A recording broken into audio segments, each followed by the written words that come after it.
All right, solving. Now we've discussed solving linear equations. We've discussed graphing them. Now we're going to look at solving linear inequalities.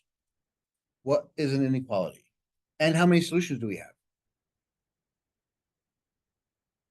The linear equation can have, what's the most and what's the least number of solutions a linear equation can have?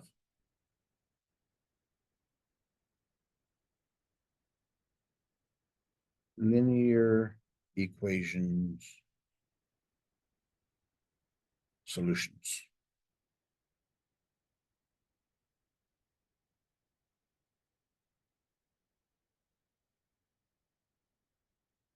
The most we can have is one.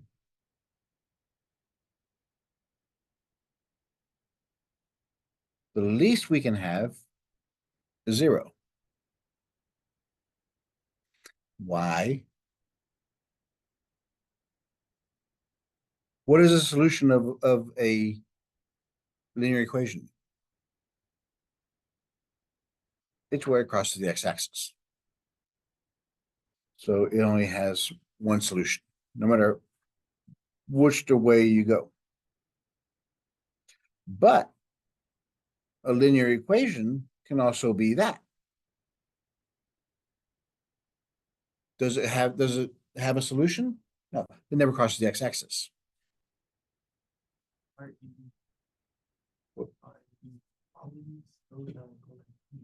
No, don't worry about those. We'll get to those. We haven't talked about those other types of equations. Now, inequalities, we have less than,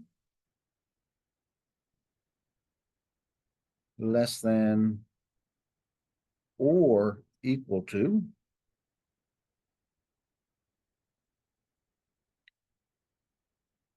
greater than,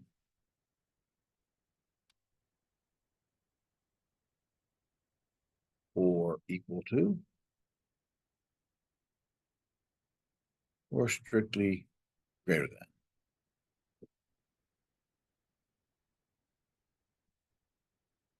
Why are these symbols, these notations, labeled as such? The equal to is pretty easy because it has an equal line underneath it. Why is this less than? Why is this greater than?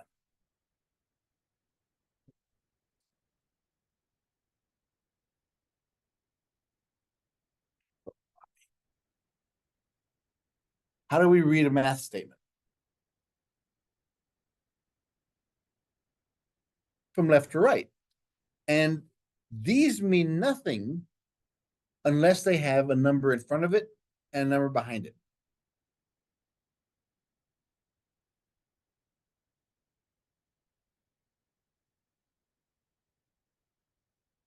These are called binomial operations. They have to have a number in front of it and a number behind it to mean anything. Like plus or minus. It's not a minus unless there's both sides has a number. If it's only one number after it, then it's a negative. If it's a number in front of it, it means nothing. So yes, people learn it different ways. One, it always points to the smaller, or if it's an alligator, it always goes for the bigger piece of meat. It always points to the smaller number and eats the bigger number.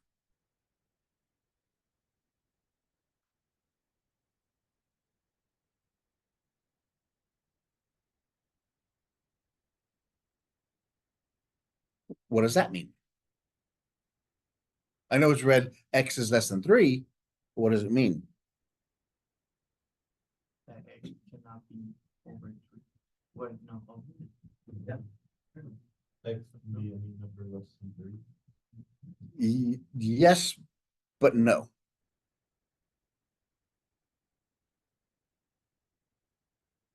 Can it equal 3? So less than and not equal to 3.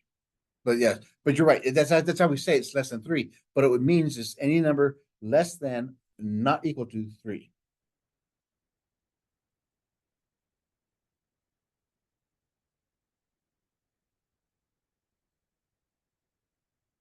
So what numbers can I have in my list there?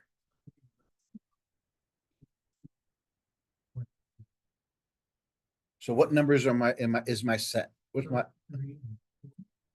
no,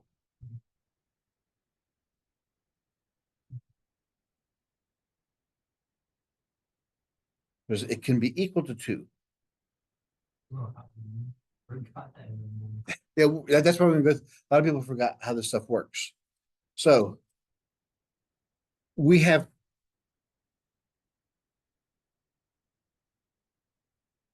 three forms of inequality notation.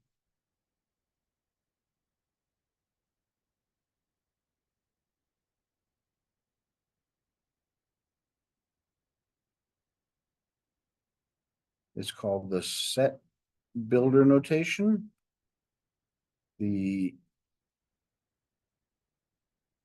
interval.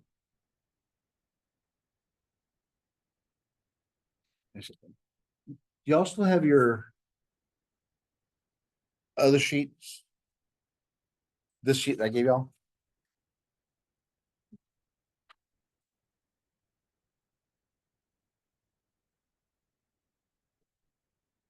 If you don't have one, I got a couple extra up here.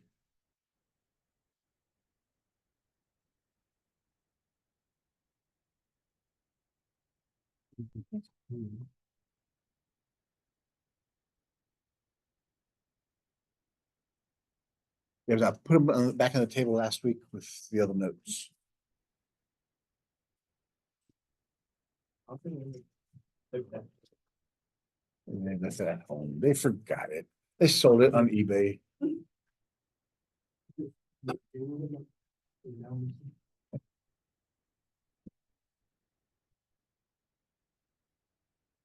Okay, so we have three types of notation. The set builder, when we talk about set notation, this is when we talk about these type of notations. The interval notations, that's where we deal with brackets and parentheses. And graphing is where we use a number line and either have an open circle or a closed circle. Sometimes you'll see them with parentheses and brackets.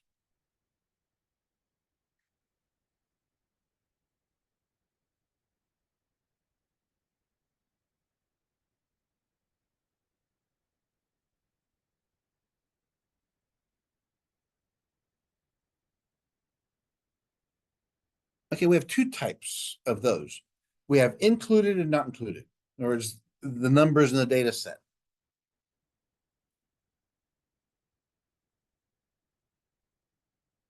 The end numbers of the intervals are included when they have the line underneath it.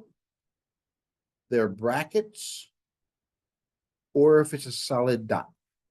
That means it's included, that number is included. Again, we'll go over all this stuff in a second, what it means. Not in, you cannot include the endpoints if it's parentheses, a pointy arrow only, and an open circle.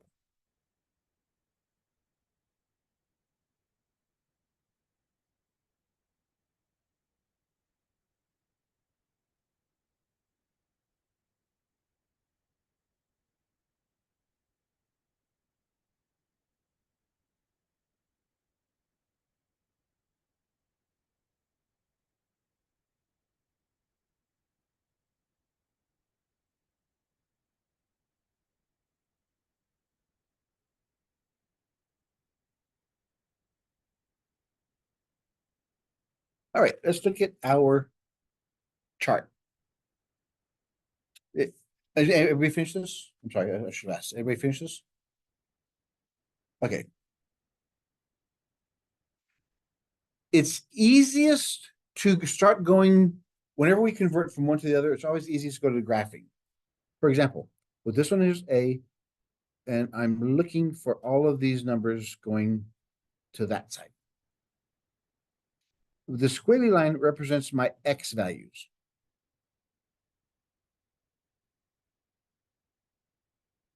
And it goes all the way to positive infinity. So the set notation tells me this: x, since it's to the right, it's greater than. Can it equal a? Yes. So it's greater than, equal to a.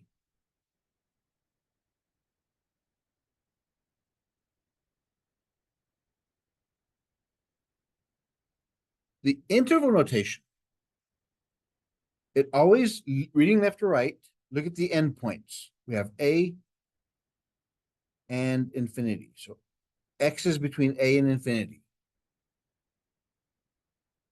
I can use a, so I put a bracket there. Can I ever get to infinity?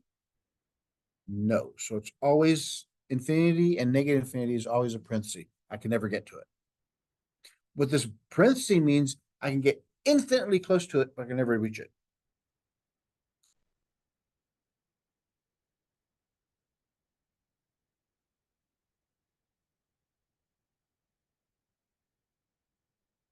So all my x's are this way, to negative infinity. So all my x's are less than, but it can be equal to a.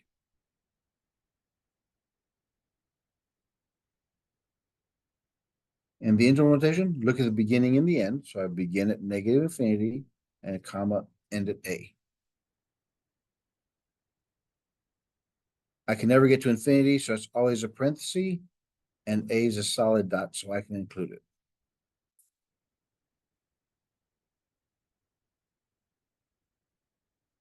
And you notice how the greater than, equal to, or less than equal to has a line on the bottom. It matches with the line on the bottom of the bracket. So it's one way you could help remember it. Those are called infinite and closed intervals. Now we have infinite and open intervals.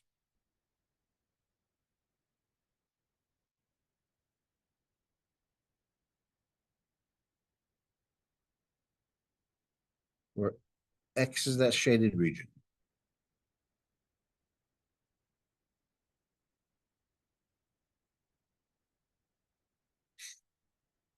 Since x is to the right of a, we have x is strictly greater than a.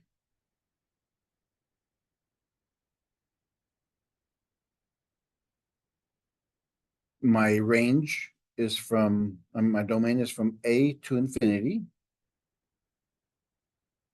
And they're both parentheses, because I can't use either of those.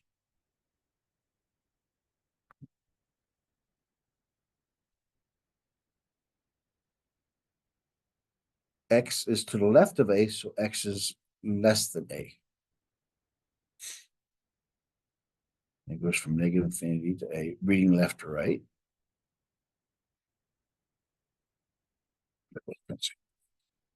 Notice it's not necessary, but it's an advantage if your x is on the left-hand side. Because if the x is on the left-hand side, the arrow tells you the direction in which you shade. So x, the shading goes to the right. X, the shading points to the left. See, so it makes it easier when we graph that way. The next set of four are closed intervals. X is between two numbers. That's called a closed interval. Since x is between there, x is greater than 4, but x is less than b. So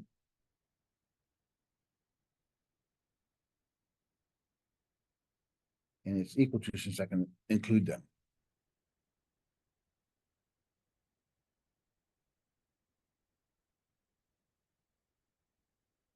Okay, my endpoints are a and a comma b, and I can use both of those, so it's brackets.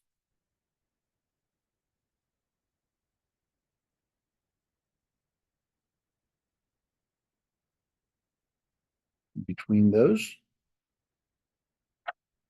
I'm going from A is less than X, which is less than B. A is included.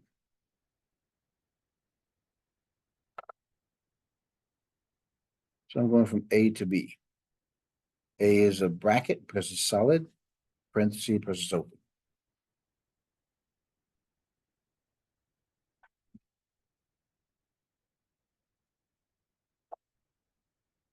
Again, it's bounded by A and B. So X is between A and B. And B is solid, so it's a solid line.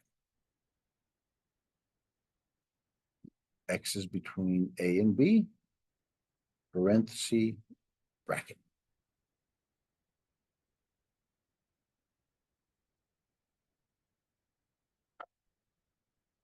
Again, X is between A and B. And they're both open, so there's no line. Between A and B, and they're both parentheses. So these are finite because they're bounded. They have a lower bound and an upper bound.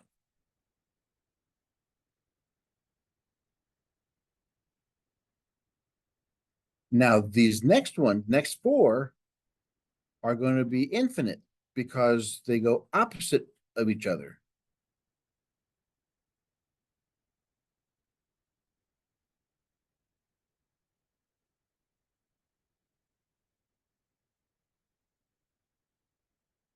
Remember, we're dealing with linear equations.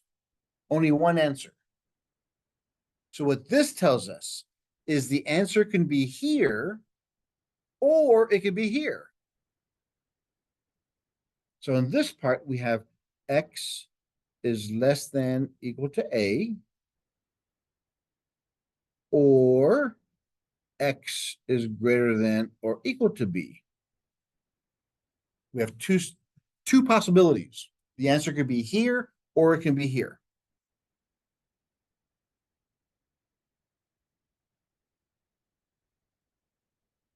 So far, so good. So now, when we deal with the interval notation, because we go for the entire region, the domain of it. So the first one is negative infinity to A. It's a bracket. And the other side is bracket B to positive infinity. And the or symbol we use in this case is the union symbol, the U for union.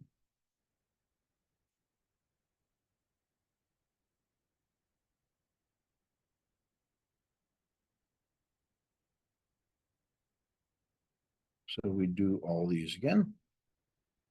X is between those. X is between those.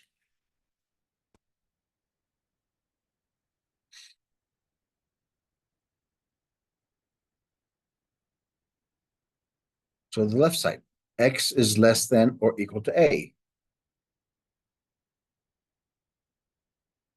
Or X is strictly greater than B.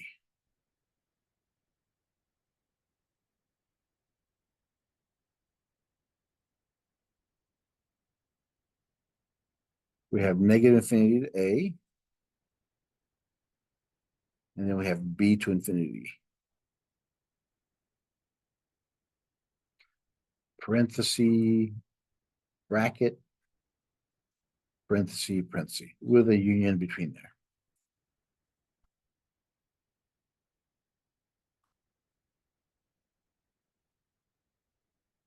And continue the same logic.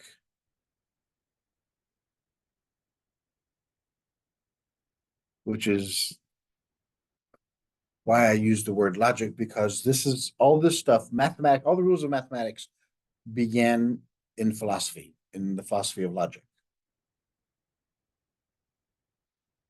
So X is strictly less than A, or X is greater than equal to B.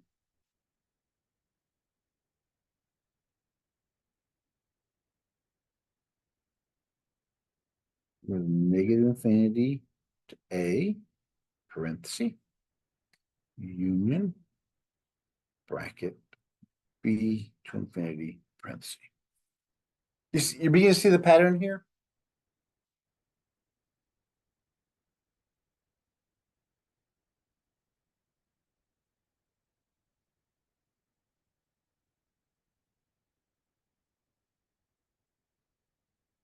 And next one is both open.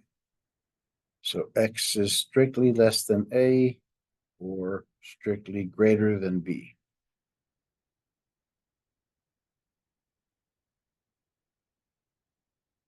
Parentheses, union, parentheses.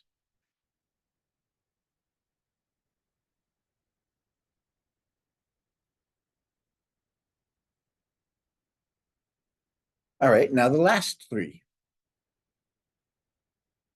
Using symbols. What does this one mean? That's, no. No, you think. No, there's no shaded region. It's just that's the only thing is shaded.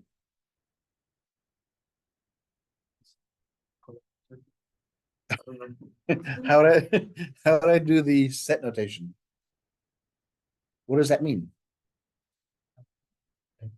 X equals A.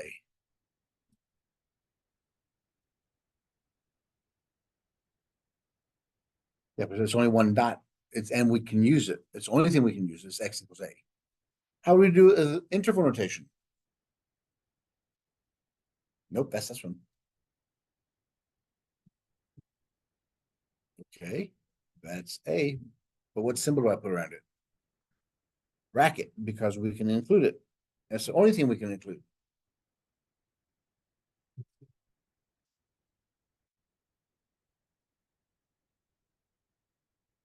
The next one, what this one represents is everything else other than A.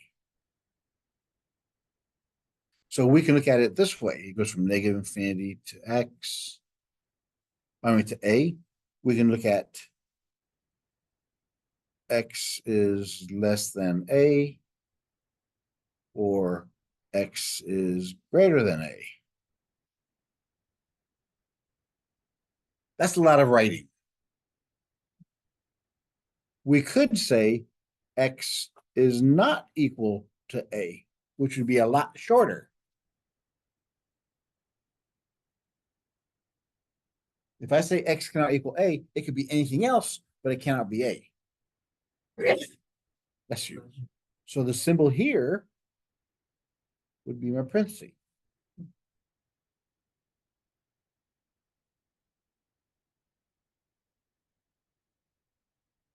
X.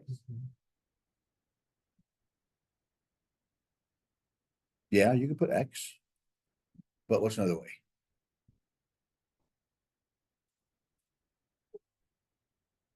You can use that symbol, Oh, good.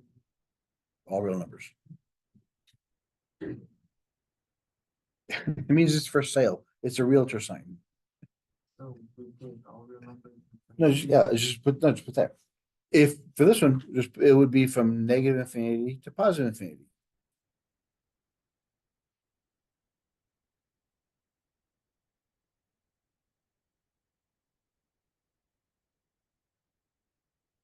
Okay, now since we use the union symbol, what's the other symbol they use in this is called modal logic?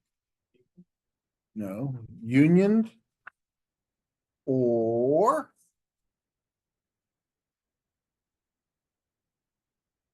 the union means the or symbol. It could be here or it can be here. The opposite of that is the intersection or the and operation.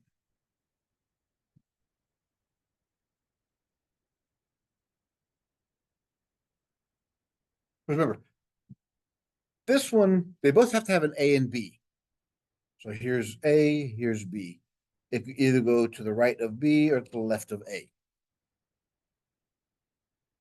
What this one says, let's say it's to the, let's say X is greater than A and X is less than B. Let's say less than equal to greater than. Let's make it equals. So in our number line, we have A is here and it goes this way. B is here and it goes this way.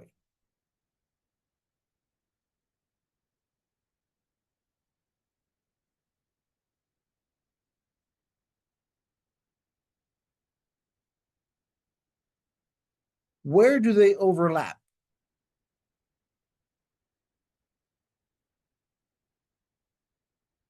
They overlap here and here.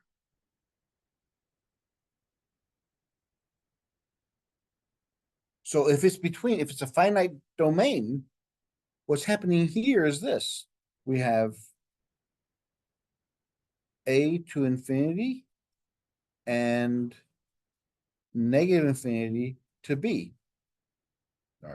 These inclusives.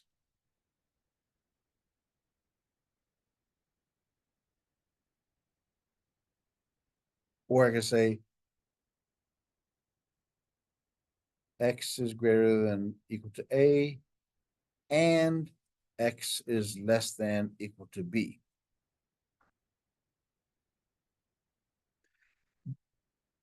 The intersection.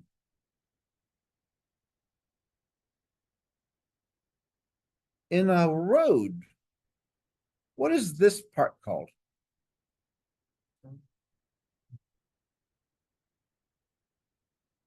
Yeah, driver. Why is it called the intersection? Because it intersects, it's overlapping where these two roads are equal, which is what this is talking about. Where A and B, only where they're equal, that's their overlapping, that's their intersection, their and statement. So we covered those. We covered those right here, these four right here.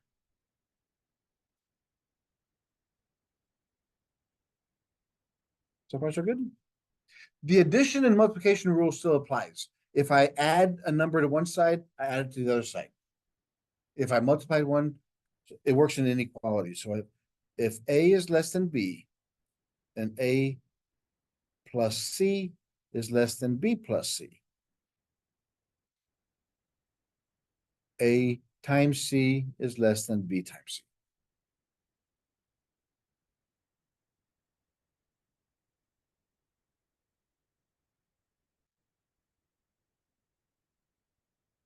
Remember, I've always told you all that if we had negative 3x equals negative 5y plus 2, and we're solving for x. Well, let's forget negative. Let's say it's negative x equals that. What did I always tell you to do? How do you get rid of the negative? Just change every sign across the board. So x becomes positive 5y minus 2. Remember, change every sign.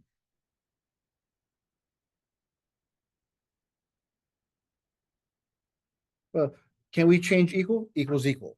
Doesn't, if you flip it, it becomes equal.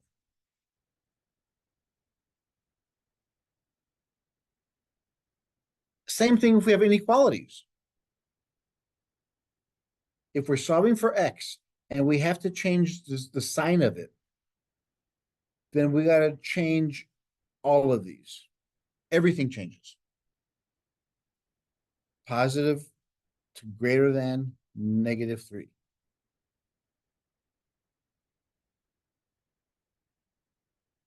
So if you have to change the coefficient of a variable, flip the inequality and change the signs of variable behind it. The alternative, the alternative is to work it out algebraically.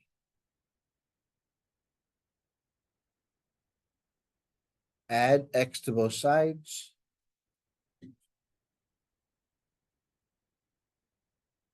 Subtract 3. So -3 is less than x, which is what this one says.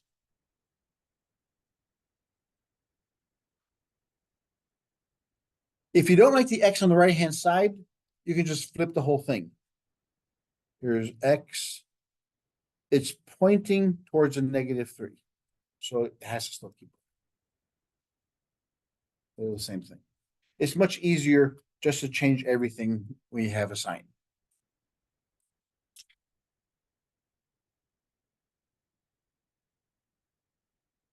Treat the inequalities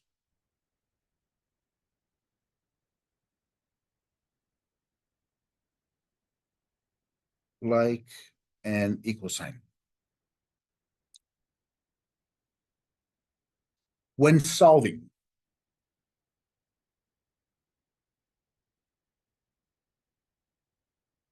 so treat the inequality symbol like an equal sign. Let's look at example 1.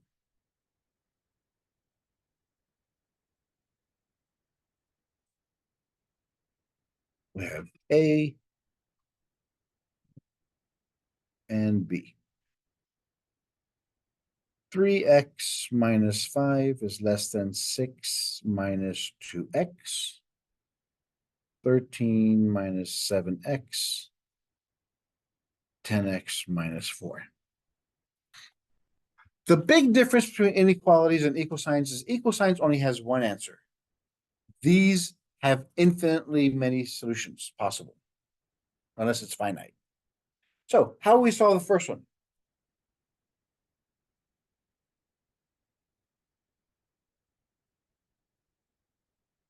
If that was the equal sign, how would you solve it? How do we do that? What do we do first? Move the smaller to larger. Yeah, add 2 to both sides. So we have 5x minus 5 is less than 6.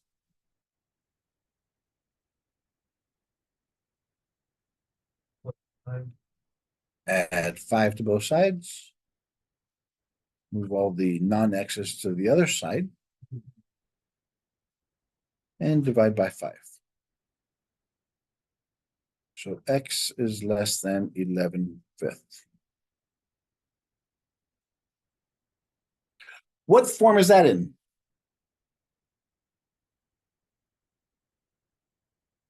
Set notation.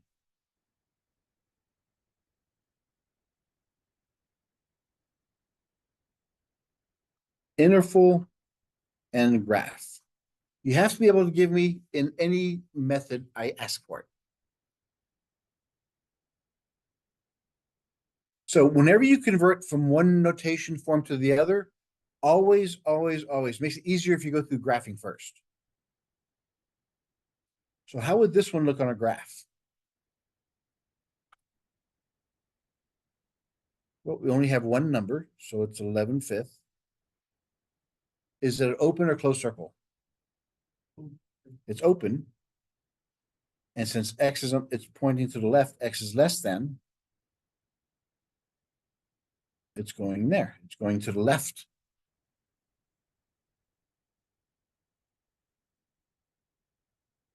So it's much easier. Now, going to interval notation, I have a beginning, which is -infinity, and I have the ending point, which is 11/5. And since it's open, they're both parentheses.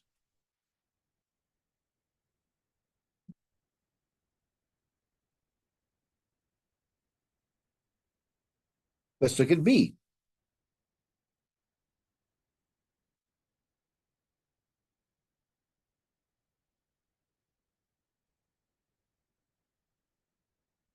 So we move which one?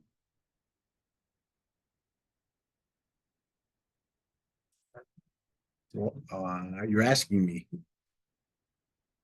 Yeah, 17, because Well, it's -7 is smaller than 10, right? So we move this -7 over. So we add 7 to both sides. 10 plus 7 is 17x.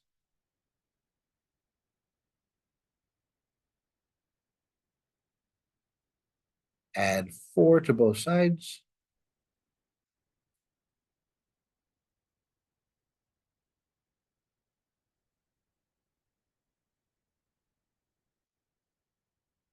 And then divide by 17.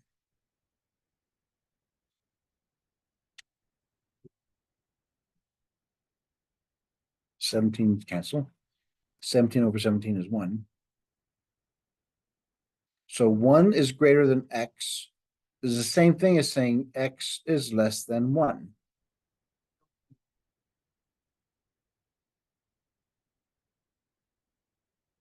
We didn't. Still there. You didn't let me finish. No, I forgot to put it there. So what this one showed, the graphically, here's 1. It's a closed circle, and x goes to the left.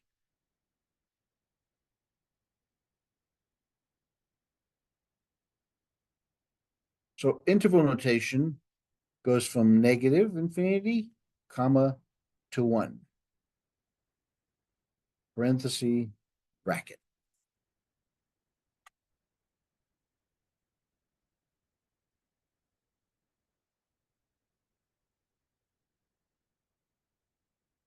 Example 2.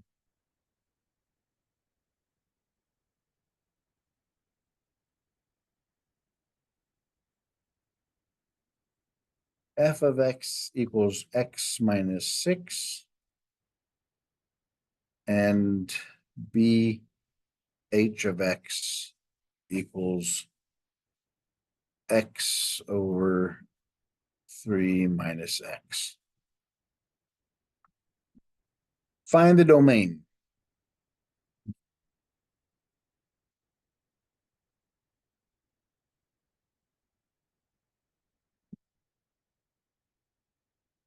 We haven't talked about these yet. That comes next. But let's look at how these happen. Well, no, let's wait till I tell you what radicals look like and everything. It'll make more sense once that's what chapter 2 talks about. Because right now you'd have to plug in a whole bunch of negative points, positive points, and 0 and see what happens. So let's wait on those.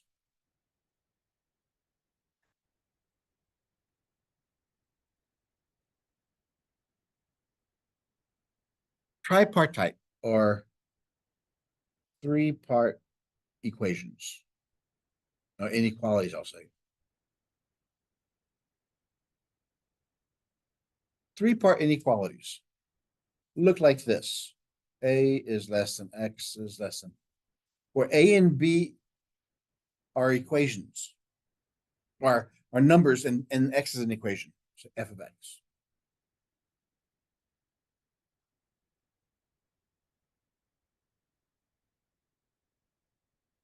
So example 3 gives us this. -3 is less than 2x plus 5 is less than or equal to 7. Solve, then graph. So whenever you have this type of equation, we're solving for what? We're solving for x. So whatever we do to x, we do it to both sides. Because this is actually one equation there and one equation there. We're just doing both at the same time. So when we subtract 5, we subtract 5 across the board.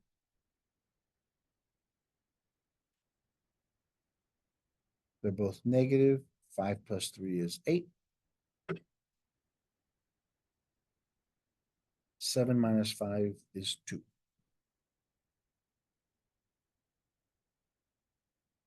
Next step. Divide everything by 2. All the way across the board. So it's -4 is less than x is less than equal to 1. So the graph would be from -4 to 1. Open or close on 4. Open or close on 1. And it's shaded in the middle. Those x's between there.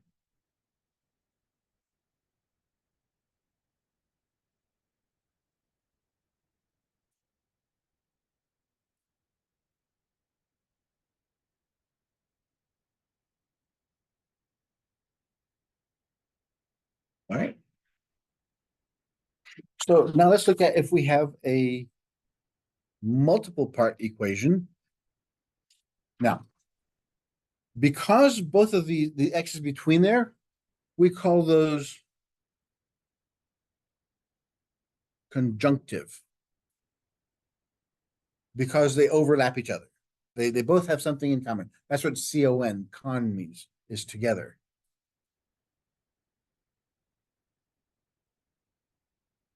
If they have nothing in common, we call that disjunctive. In our previous examples, it was these, where they go opposite directions. Because the solutions have nothing in common. Example 4.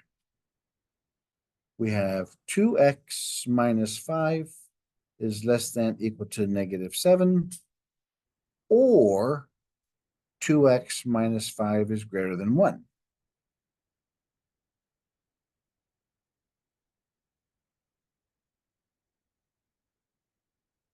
Because there's an or, remember this was the union or the or statement.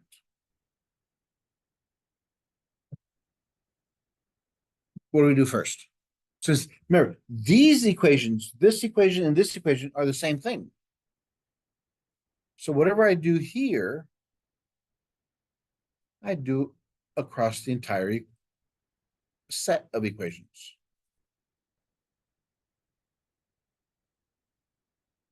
So I have 2x is less than equal to, since 7 is bigger, it's negative. 7 minus 5 is 2. 2x is greater than 6. Divide by 2 in the entire equation. X is less than equal to -1, or x is greater than 3.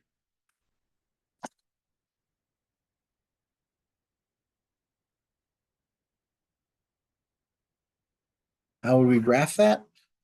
We have -1, we have +3. It's a closed circle on -1, open on 3.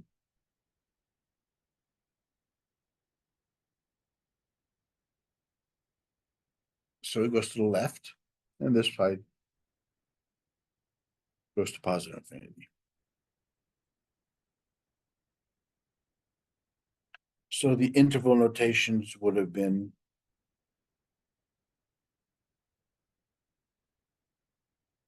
like that.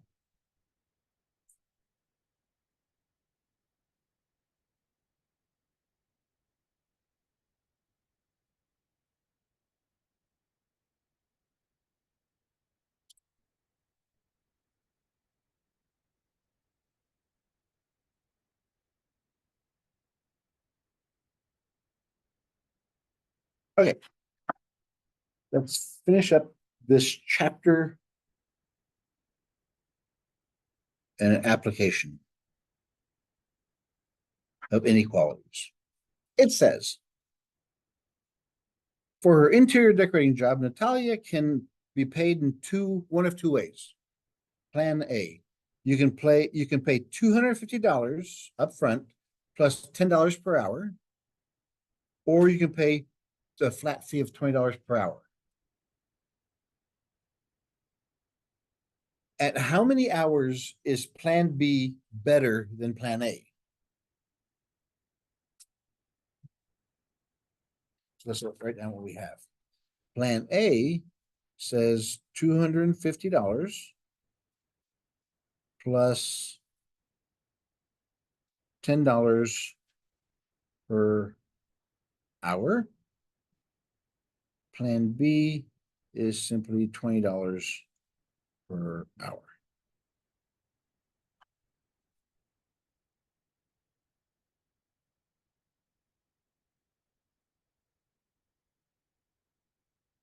So the question is asking us, when is Plan B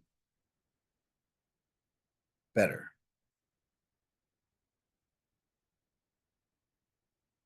So what we're looking for is, at what point are they no longer equal? So let's see when they're equal.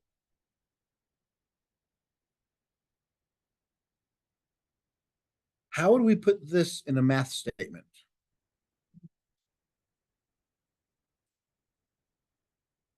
Yeah, 250 plus 10, and they want us to use n, but yes, we'll use x. I like x better. As opposed to, what's this equation? Yeah, 20x. So solve for x.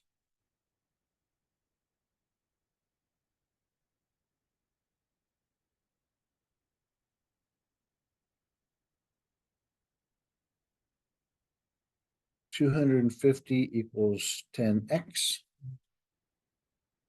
Yeah. So we cancel the zeros. So x equals 25 hours.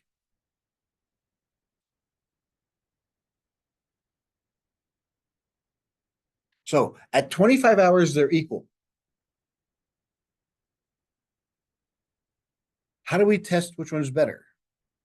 Is anything less than 25 better than for plan B, or is anything greater than 25 better for plan B? Well, how do we know that? Well, let's try a number. Let's say x is 30. At 30 hours, because we know at 25 hours they're equal. Let's look at 30. So we have plan A, which is at 30, which is 250 plus 10 times 30.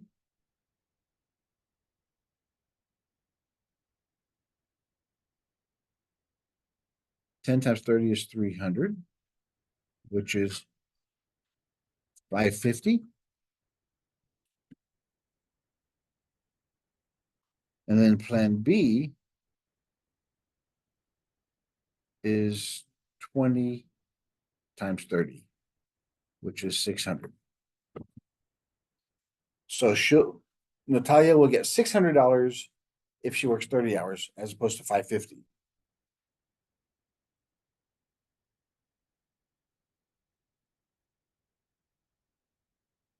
Good. So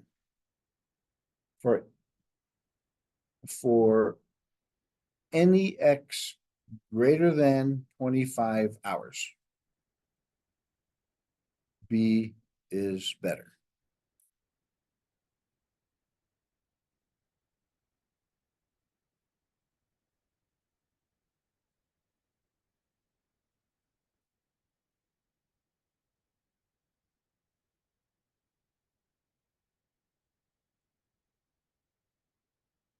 Did I give you all the library of functions sheet last week?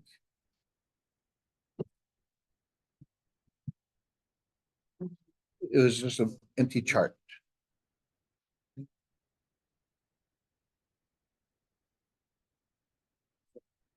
Okay, well, that right there. Yeah.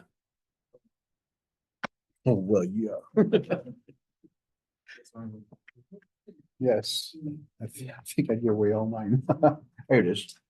If anybody needs one, I think I have a few more here.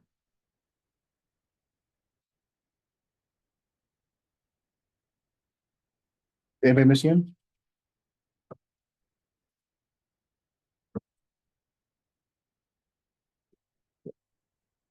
Okay, we'll cover this Because I know you guys are ready to go. Let's cover this. I just want to go over the library of functions. Because this is now we're going to build up all our domains and ranges and graphs.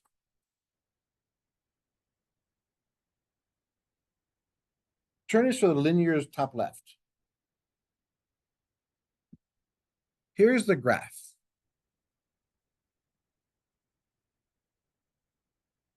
Of a linear equation. Of this equation here. When x is 0, y is 0. When x is 1, y is 1. There's that.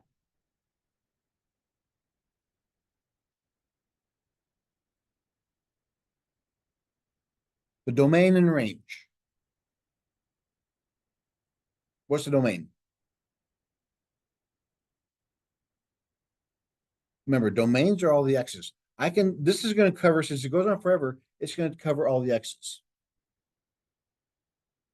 And it's going to cover all the y's for the range.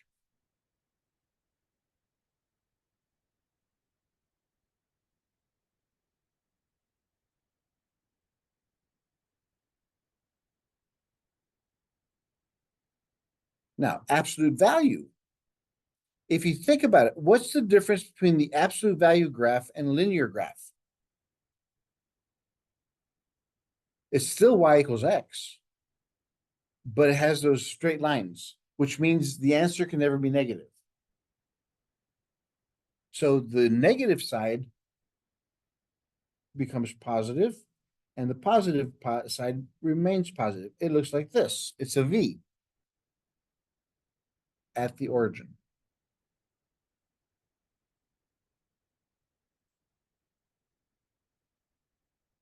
So the domain here is from, remember, if you want to, you could always just write that R for, you write the R for infinity to infinity, all real numbers.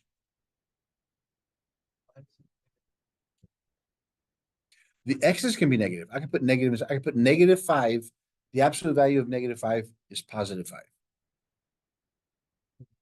So the x's can be positive, negative, or 0, but the answers always have to be positive. And the range goes from 0 to positive infinity.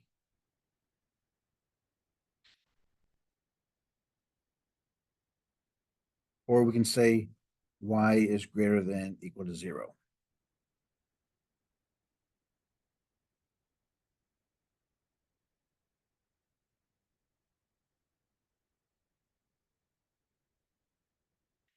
All right, the quadratic equation. The quadratic equation looks like this. It's a parabola.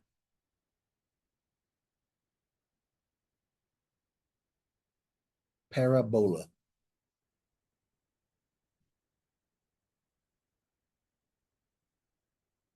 The domain, again, x's can go everywhere, so it's all real numbers.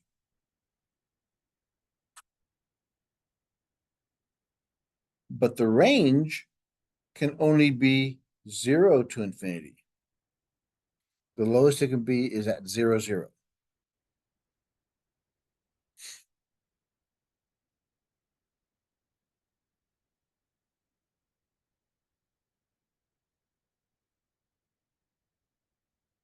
The square root, the radical, is just this one turned sideways. But we can't have a negative on the bottom, so it looks like this.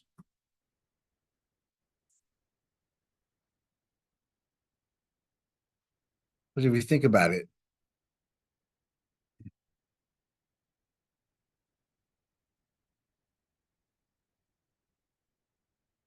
the square root of 1 is 1. The square root of 4 is 2. The square root of 9 is 3. So it keeps on growing, but real slowly.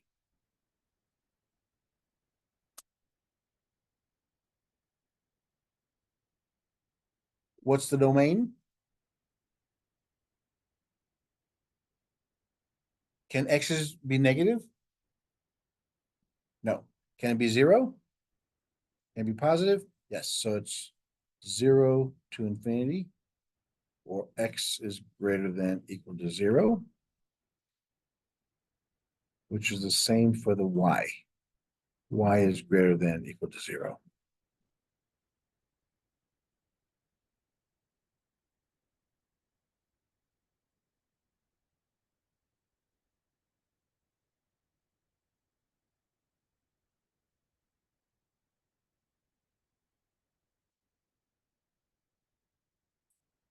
Cubic functions.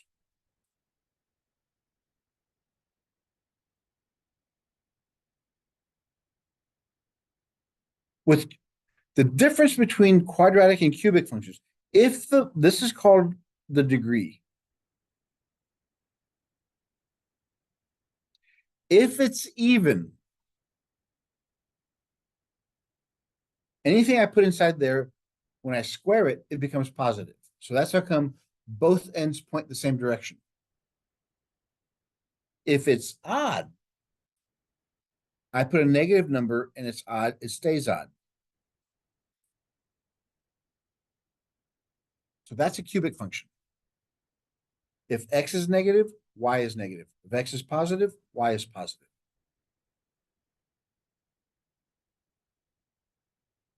So the domain and the range are both negative infinity to positive infinity, or all real numbers.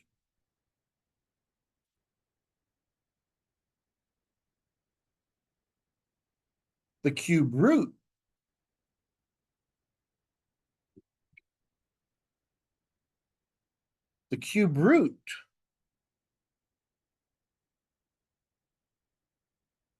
if it's negative, it's negative. If it's positive, it's positive.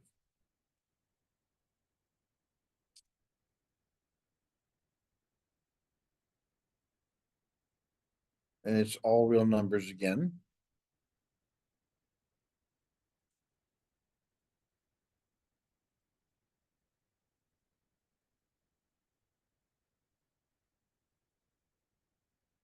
So you notice, remember, in a square root, there's an invisible 2 right there. If the degree is even, they point the same direction. If the degree is odd, they point opposite directions. All right, let's look at the next one. Flip it over. An exponential equation.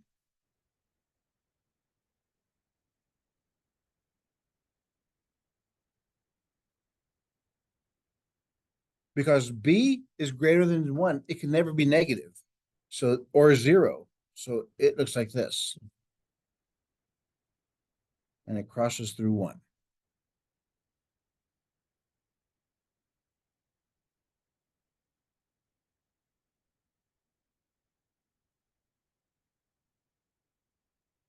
The domain is all real numbers, but the range is y strictly greater than, it can never be 0.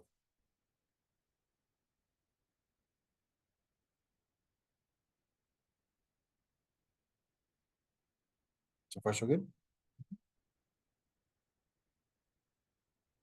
Now the logarithmic equation. It looks like this one, but just flipped. It crosses through 1 there.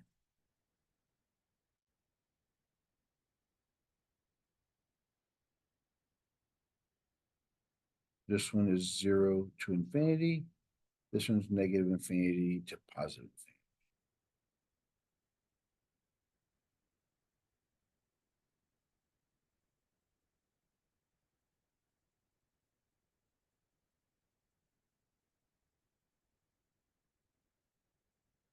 We're almost done.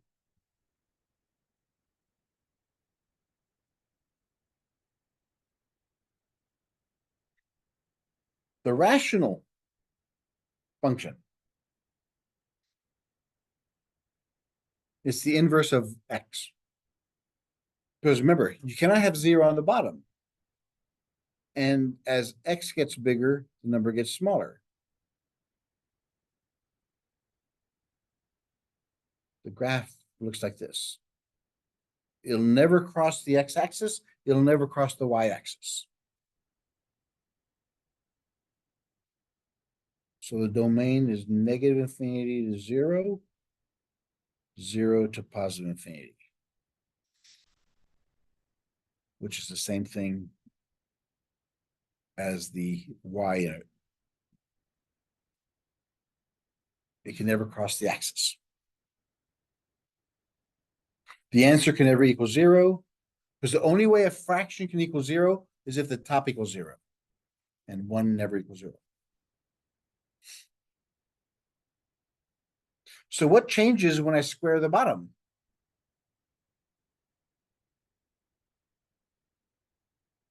Other way around. Nope. Because remember, if this one, if x is positive, it's positive. When x is negative, its answer is negative. When you square it, it can never be negative. So this one I call the Atari symbol.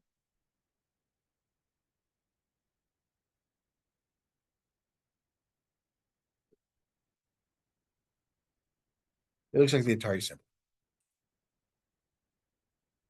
The domain is negative infinity to zero, zero to positive infinity. They never cross an axis.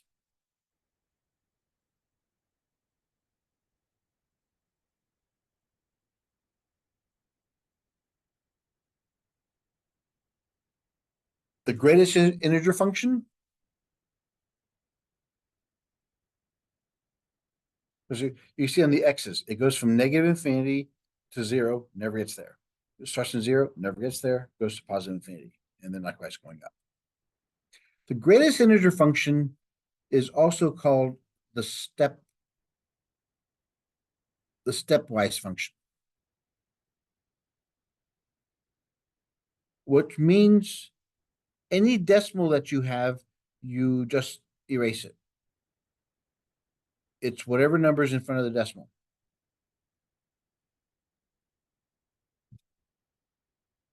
It looks like that.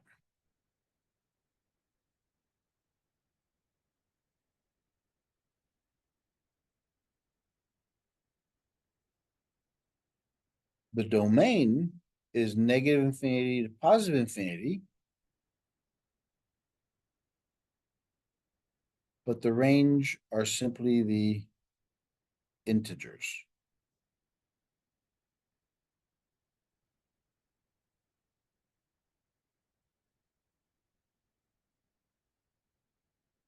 So in other words, whatever decimal you have, cut the decimal off, it's whatever's in front of the decimal. That's your answer. Now, the last one is what we also talked about this one. It's a horizontal line. It's a constant function.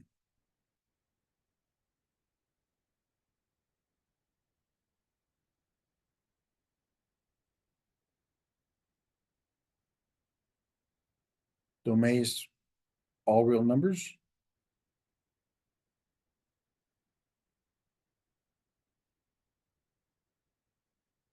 And the range is simply whatever that constant is,